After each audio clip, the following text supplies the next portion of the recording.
નમસ્કાર દર્શક મિત્રો, પડકાર અરવલ્લી ન્યૂઝ પહોંચ્યું છે બાયડ તાલુકાના ચાંપલાવત ગામે અને દર વર્ષની જેમ દરેક ગ્રામજનો દ્વારા વિસામાનું આયોજન કરવામાં આવે છે અને સિટી સેન્ટરમાં પણ વિસામાનું આયોજન કરવામાં આવે છે, પરંતુ ગ્રામ્ય વિસ્તારમાં આજે ચાંપલાવતના જે અલગ યુવક મંડળના જે મિત્રો છે એમના દ્વારા એક નવેસરથી એક પહેલ કરવામાં આવી છે અને વિસામાનું આયોજન કરવામાં આવ્યું છે। આપ જોઈ રહ્યા છો કે અહીંયા જે વ્યક્તિઓ જે અંબાજી પદયાત્રા માટે જઈ રહ્યા છે તેમના માટે કંઈક ને કંઈક નવું એટલે કે કંઈક ને કંઈક ભોજન મળી રહે એ માટે વ્યવસ્થા કરવામાં આવી છે। આ જે યુવાનો છે એ યુવાનો દ્વારા આજે પડકાર અરવલ્લીની શુભેચ્છા પાઠવે છે, કારણ કે જે યુવાનો દ્વારા જે રાત દિવસ જે પદયાત્રીઓ દ્વારા જે અહીંયાથી જે અવરજવર કરી રહ્યા છે, પદયાત્રીઓ અંબાજી જવા માટે નીકળ્યા છે, એમની સેવામાં જે તત્પર બન્યા છે એવા યુવાનો આપણી સમક્ષ જોડાયા છે। તો પદયાત્રીઓની જે સેવા કરી રહ્યા છે યુવાનો અને આ વિસામાનું જે વ્યવસ્થા કરવામાં આવી છે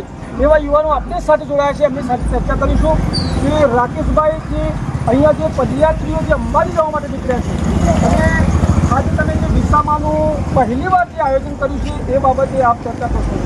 દરેક અંબાજી દરેક ભક્તોની જયંતિ અલગ યુવક મંડળ ચોપલાવત તેમજ હરસિદ્ધિ યુવક મંડળ જોધપુર તેમજ ચા સમિતિ અરવલ્લી મહીસાગર જિલ્લા દ્વારા આયોજિત ચોપલાવત ગામે વિસામાનું પહેલી વાર જ સુંદર આયોજન કરવામાં આવ્યું છે। અમારા મંડળ દ્વારા અહીંના જે યુવાનો દિવસ રાત મહેનત કરી અને અમે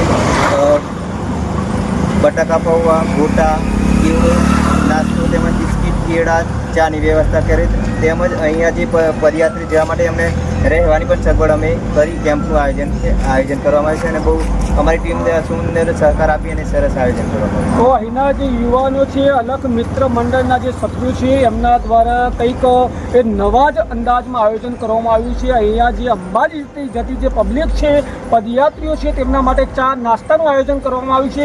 જે રાકેશભાઈ જણાવશો કે અહીંયા કેટલા વાગ્યા સુધી જે પબ્લિક અંબાજી જે જઈ રહી છે, પદયાત્રીઓ કેટલા વાગ્યા સુધી અવર રહે છે?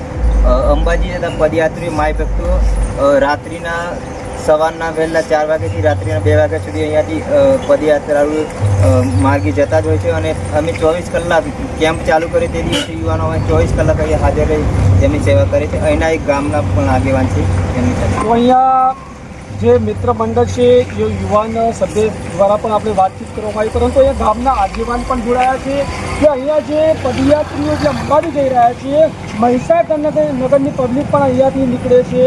અરવલ્લી જિલ્લાનું અને મહીસાગરનું જે વસ્તીગાળાનું જે સેન્ટર છે એ છે ચાંપલાવત। તો ચાંપલાવતમાં જે તમે ચા નાસ્તાનું આયોજન કર્યું છે એ બદલ પડકાર અરવલ્લીની શુભેચ્છાઓ પાઠવું છે, પરંતુ અહીંયા જે આજે પોલીસ છે, પોલીસ તંત્ર દ્વારા આપને કેવી સેવાકીય પ્રવૃત્તિ મળી રહી છે?